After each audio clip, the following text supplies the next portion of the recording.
This man, n'omusajja ono he is a born again. mulokole ddala.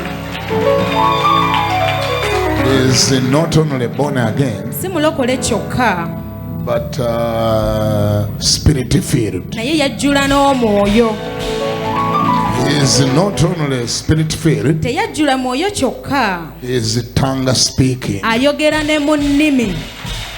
He is not only tongue speaking, Si kwogera nnimi zo kyokka, he is also demon chasing. n'emizimu agifuumuula. This is a honorable Dr. Ronald Balimwezo. Would you please come over Ono ne and say hi to Honorable us? Balimwezo, tumwanirize n'engalo. Tumukubire mu ngalo, yajjula omwoyo.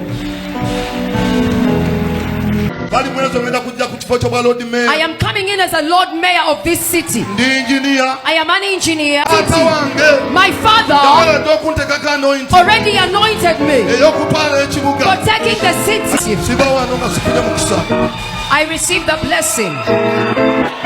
Gutwale mu linnya erya Yesu. Receive the blessing in the name of Jesus. Gamba nti kiwedde. Say it is done. Owedde. You are the Lord Mayor. Mukama bw'atakuuma kibuga